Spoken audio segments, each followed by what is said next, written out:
መጽሐፈ ዜና መዋዕል ካልዕ ምዕራፍ 12 እንዲህም ሆነ የሮብዓም መንግሥት በጸናች ጊዜ እርሱም በበረታ ጊዜ እርሱና እስራኤል ሁሉ የእግዚአብሔርን ሕግ ተዉ። እግዚአብሔርን በድለዋልና። ሮብዓም በነገሠ በአምስተኛው ዓመት የግብጽ ንጉሥ ሺሻቅ 1,200 ሰረገሎችና 60,000 ፈረሰኞች ይዞ ወደ ኢየሩሳሌም ወጣ። ከእርሱም ጋር ከግብጽ ለመጣው ሕዝብ ቍጥር አልነበረውም። እነርሱም የልብያ ሰዎች፣ ሱካውያን፣ የኢትዮጵያ ሰዎችም ነበሩ። ለይሁዳም የነበሩትን ምሽጎች ከተሞች ወሰደ፣ ወደ ኢየሩሳሌምም መጣ።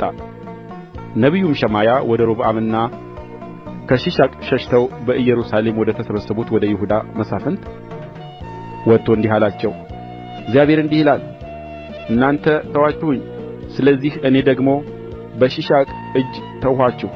የእስራኤልም መሳፍንትና ንጉሥ እግዚአብሔር ጻድቅ ነው ብለው ሰውነታቸውን አዋረዱ። እግዚአብሔርም ሰውነታቸውን እንዳዋረዱ ባየ ጊዜ የእግዚአብሔር ቃል ሰውነታቸውን አዋርደዋል፣ አላጠፋቸውም። ከጥቂት ቀንም በኋላ አድናቸዋለሁ። ቍጣዬም በሺሻቅ እጅ በኢየሩሳሌም ላይ አይፈስስም፣ ነገር ግን ለእኔ መገዛትንና ለምድር ነገሥታት መገዛትን ያውቁ ዘንድ ይገዙለታል ሲል ወደ ሸማያ መጣ። የግብጽ ንጉሥ ሺሻቅም ወደ ኢየሩሳሌም መጣ። የእግዚአብሔርንም ቤተ መዛግብትና የንጉሡን ቤተ መዛግብት ወሰደ፣ ሁሉንም ወሰደ። ደግሞም ሰሎሞን የሠራቸውን የወርቁን ጋሻዎች ወሰደ። ንጉሡም ሮብዓም በእነርሱ ፋንታ የናስ ጋሻዎችን ሠራ። የንጉሡንም ቤት ደጅ በሚጠብቁ በዘበኞች አለቃ እጅ አኖራቸው።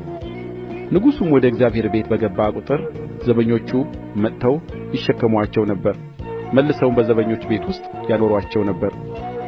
ሰውነቱንም ባዋረደ ጊዜ የእግዚአብሔር ቍጣ ፈጽሞ እንዳያጠፋው ከእርሱ ዘንድ ተመለሰ፣ መልካም ነገር ተገኘ። ንጉሡም ሮብዓም በኢየሩሳሌም በረታ፣ ንጉሥም ሆነ። ሮብዓምም በነገሠ ጊዜ የ41 ዓመት ጕልማሳ ነበረ። እግዚአብሔርም ስሙን ያኖርባት ዘንድ ከእስራኤል አገር ሁሉ በመረጣት ከተማ በኢየሩሳሌም 17 ዓመት ነገሠ። እናቱም የአሞን ሴት ናዕማ ነበረች። እግዚአብሔርንም ይሻ ዘንድ ልቡን አላዘጋጀም ነበርና ክፉ ነገር አደረገ።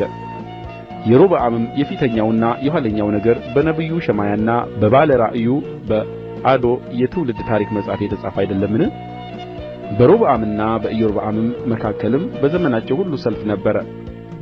ሮብዓምም ከአባቶቹ ጋር አንቀላፋ፣ በዳዊትም ከተማ ተቀበረ።